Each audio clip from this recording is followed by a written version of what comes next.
আসসালামু আলাইকুম। আমি আব্দুল্লাহ আল শাকিল। আমার ইউটিউব চ্যানেল শাকিল হোমে আপনাদের স্বাগত জানাচ্ছি। আজকে আমি আপনাদের সামনে নতুন একটি ট্রিপস নিয়ে হাজির হয়েছি। আজকে আমার ট্রিপসটি কি তা দেখার জন্য আপনারা আমার সাথেই থাকুন এবং আমার ভিডিওটি না টেনে দেখতে থাকুন। তো আজকে আমার ভিডিওতে দেখাবো কিভাবে আপনি একাধিক ইমেজকে অর্থাৎ একাধিক ছবিকে একটি পিডিএফ ফাইলে একত্রিত করতে পারেন। তো জানেন বর্তমান সময়ে প্রাথমিক বিদ্যালয়ের শিক্ষক শিক্ষিকাদের বিভিন্ন তথ্য আইপিএমএসে আপলোড করতে হয়। সেক্ষেত্রে দেখা যায় নিয়োগপত্রের 2-3টা কপি থাকে। সেক্ষেত্রে সেটা স্ক্যান করার পর কিভাবে একটা পিডিএফ ফাইল একত্রিত করে আপলোড করবেন এবং যেটা 10 MBর মধ্যে থাকবে। সেক্ষেত্রে আমি কিভাবে করি সেটা আমি আপনাদের দেখাচ্ছি। তো এজন্য আমি প্লে স্টোরে যাব। প্লে স্টোরে গিয়ে আমি লিখব, দেখেন ইমেজ টু পিডিএফ। এই যে দেখেন লিখছি image to PDF, IMAGE two PDF. তো ইমেজ টু পিডিএফ লিখে আমি সার্চ দেব। সার্চ দেওয়ার পর অনেকগুলো ইমেজ টু পিডিএফ অর্থাৎ সফটওয়্যার আসবে আমার সামনে।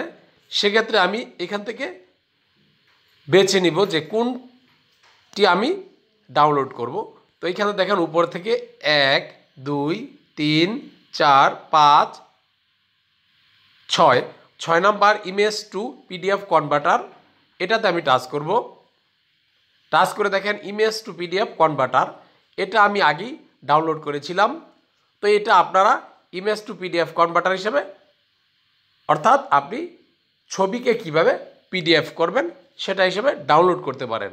তো যেহেতু আমার পূর্বেই ডাউনলোড করা, এজন্য এটা আসছে ওপেন, আর মোবাইলে ইনস্টল করবেন। তো সেক্ষেত্রে দেখেন ওপেনে যখন আমি টাচ করব,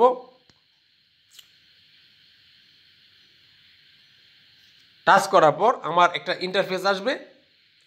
তো এটা যখন আপনারা প্রথমবার করবেন তখন 2টা এলো আসবে, 2টা বা 3টা এলো আসবে। সেক্ষেত্রে আপনার এলো দিবেন, যেটাকে অনুমতি দিবেন।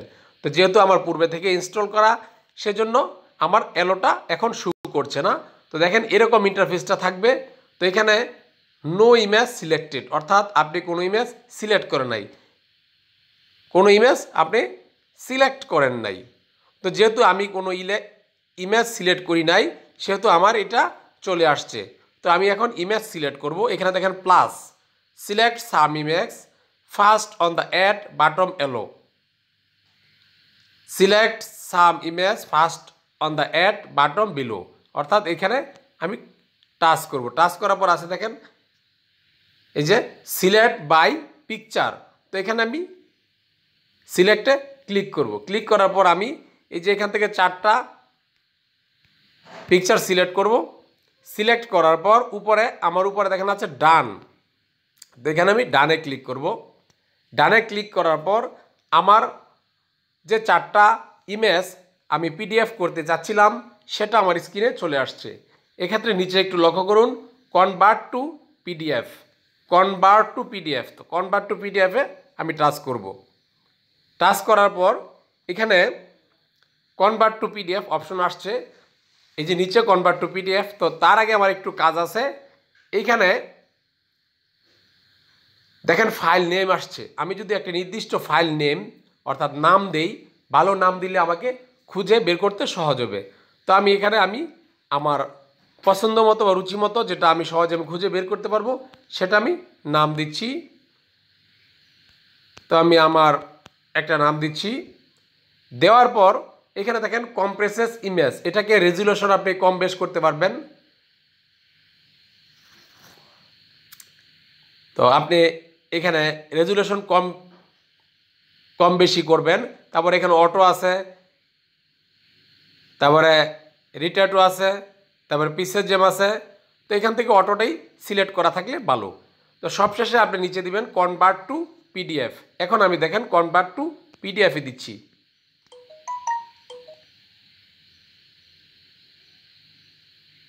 তো একটু খেয়াল করবেন, তো এগুলি করার সময় অনেক সময় কিছু অ্যাড চলে আসবে। তো আপনি ধৈর্য ধরে অ্যাডগুলো ক্রস দিয়ে কেটে দিবেন। তো দেখেন আমার যে ফাইলটি পিডিএফ যেটা কয়েকটা 4টা পিকচারকে আমি পিডিএফ করেছিলাম। দেখেন your PDF file was created successfully, share open close. এখান থেকে আপনি শেয়ার করতে পারেন, ওপেন করতে পারেন, ক্লোজ করতে পারেন। তো আমি ক্লোজ করে দিব। ক্লোজ করে দেওয়ার পর দেখেন উপরে আমি যে আমার যে পিডিএফটি নাম দিয়েছিলাম সেই নামে উপরে সিলেক্ট আছে, অর্থাৎ উপরে এখানে আমার যে অ্যাপের উপরে শু করছে। এক্ষেত্রে আমি কি করব, এটা কিভাবে আমি গ্যালারি নিব। তো দেখেন এখানে দেখেন অনেকগুলো অপশন আছে, এদিকে ক্রস, তারপরে আমার যেটা শেয়ারের যে ফুলের মতো, যেটাতে শেয়ার অপশন বলি, তারপরে একটা পিডিএফের একটি ফোল্ডারের আইকন মতো আছে, তারপরে এখানে একটা ইমেজ আইকন আছে। তো অনেকটা এটা ইমেজ এরকম থাকে। তো সবার প্রথমে যেটা এই যে আমার কেবিন নিচে, এটাতে আমি টাচ করব।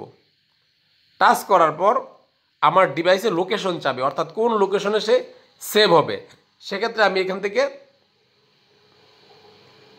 আমি লোকেশন সেভ করে দিব। তো আমি এখানে দেখেন বিভিন্ন ফাইল আছে, যে আমি যে ফাইলটা সিলেক্ট করে দিব, যেখানে সিলেক্ট করে দিব সেখানে এটা সেভ হবে। তো নিউ ভলিউম এটাতে আমি সিলেক্ট করে দিলাম, এটাতে আমি সেভ দিলাম। তো এখানে একটু সেভ হবে, একটু সময় লাগবে। এখানে চাচ্ছে কোথায় আপনি সেভ দিবেন, অর্থাৎ ফোল্ডারে যদি আমি নির্দিষ্ট অপশন শু করে দেন, যে ডকুমেন্ট, স্টোরেজ বা একটা নির্দিষ্ট নাম দিয়ে ফোল্ডার করে দেন, সেক্ষেত্রে আপনার সেভ হবে এবং সেখান থেকে আপনি সহজে এটা খুঁজে বের করতে পারবেন। তো এখান থেকে আমি বের হয়ে যাচ্ছি। বের হয়ে আমি যেখানে ফাইলটি সেভ করেছিলাম সেখান থেকে আমি খুঁজে দেখে দেব যে ঠিক আছে কি না। তো এক্ষেত্রে দেখেন আমার যে ডকুমেন্টটা আমি দিয়েছিলাম, এই যে ডকুমেন্টের ডাউনলোডে, তো এখানে উপরে আমার দেখেন যেটা আমি পিডিএফ সিলেক্ট করেছিলাম সেটা চলে আসছে। এই যে দেখেন আমি যে শাকিল হোম পিডিএফটা করেছিলাম 349 কেবি, সেটা আমার সামনে চলে আসছে।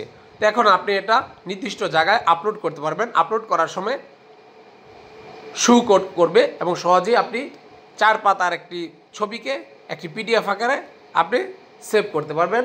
এবং আপনারা জানেন যে আমাদের যে ফোল্ডারগুলো আছে, যেখানে আপলোড অপশন আছে, সেখানে আমাদের লিমিট আছে 10 এমবি, প্রায় 10,000 কেবির উপরে। তো দেখেন আমার 4টা ছবিতে মাত্র হয়েছে 349 কেবি। তাহলে সহজে আমি কম কেবি দিয়ে ওইখানে আপলোড করতে পারবো এবং অনেক গুণ জায়গা ওইখানে আমার জন্য সজ্জিত থাকবে। তো সহজে আপনারা এইভাবে আপনাদের পিকচারকে, আপনাদের নিয়োগপত্রকে, আপনাদের যে কোনো আদেশকে, একাধিক ছবিকে একটা পিডিএফ আকারে আপলোড করতে পারবেন। তো এতক্ষণ যারা ধৈর্য ধরে আমার সাথে ছিলেন সবাইকে ধন্যবাদ জানাচ্ছি। আপনারা যদি আমার চ্যানেলে নতুন হয়ে থাকেন অবশ্যই আমার চ্যানেল সাবস্ক্রাইব করে পাশে থাকবেন। সবাই ভালো থাকবেন, সুস্থ থাকবেন।